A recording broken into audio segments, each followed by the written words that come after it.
is to do with Trail 2, which is the natural laws of the universe that appear on the planet, appear in the human system, which is to do with managing these energy flows, understanding that there's always these two polarities. You know, when you talk about energy, immediately the two polarities come in, which is the part of the law of two, which is in the study of the Trail 2, positive and negative. In the case of interactions, you're really talking about resisting or blocking or generating some sort of positive process, which you did with your sketching. When you decided to keep working, what you did was keep generating a positive polarity. Yes. So you didn't flick over into that kind of state that we normally get in on a bus, you know, which is just sort of looking around and looking out the window, which is a passive polarity, which then allows things to come in.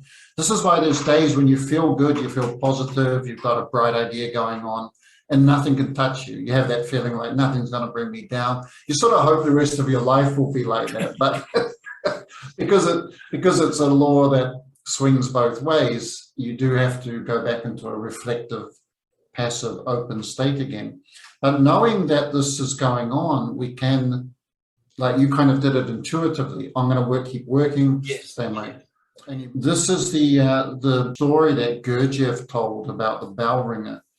And we tell that story in the trails because the bell ringer story is about a man, you know, the short version is a man who would ring the bell in the town village, and he found that he was getting sick because, as he discovered from some wise man on a mountain, when he rang the bell, he'd have a few hundred people cursing him from their beds because they wanted to sleep in. So he would kind of give a roasting, a telling off.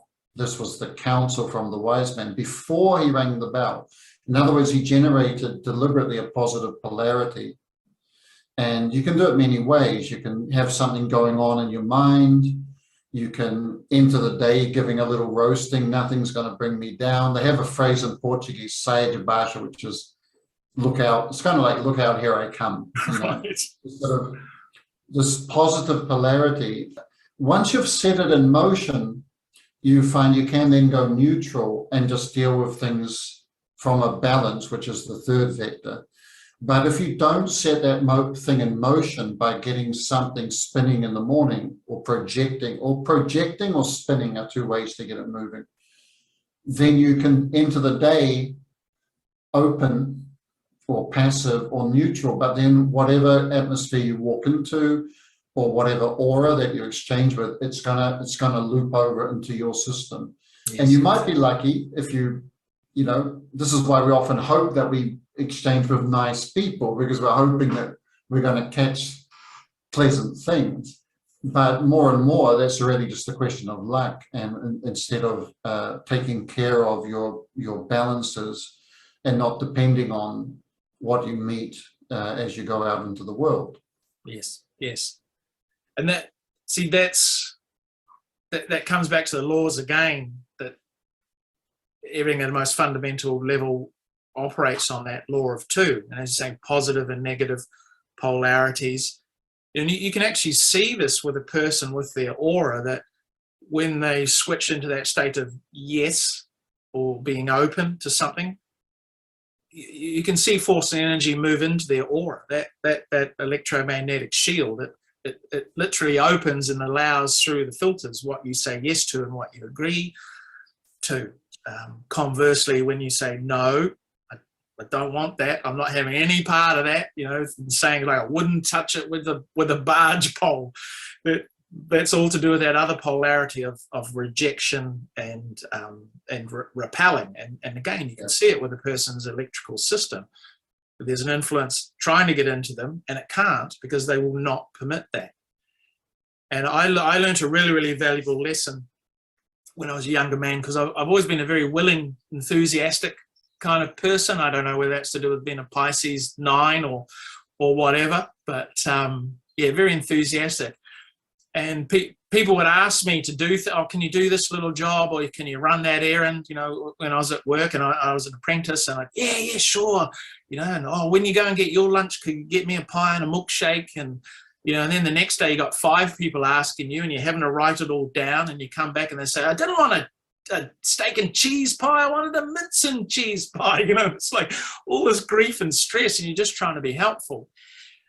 And I came across that law about how electricity always follows the path of least resistance. And I had a bit of an epiphany moment. So I found it really, really difficult. But for a whole month, I wrote it on a bit of card to remind myself to read it every day, that no matter what somebody asked me, even if I really wanted to do it and it was something I really was keen on, I'd say, no, sorry, can't.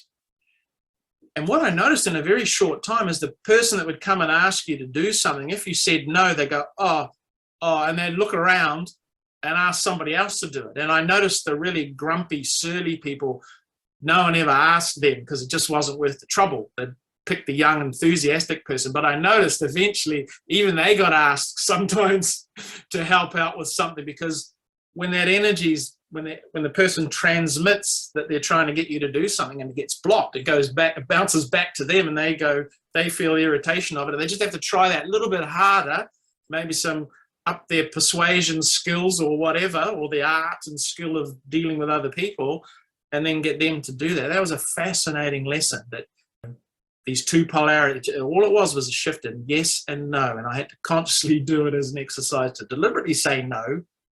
But then once I got the hang of that, then later on, I was confident I could say no. I mean, you don't have to do something you don't want to. That's the other thing about energy flow in relationships. It's got to be, it's got to be willing. I mean, you don't really want to force your energy onto another person to make them do something. I mean, what's the point of that?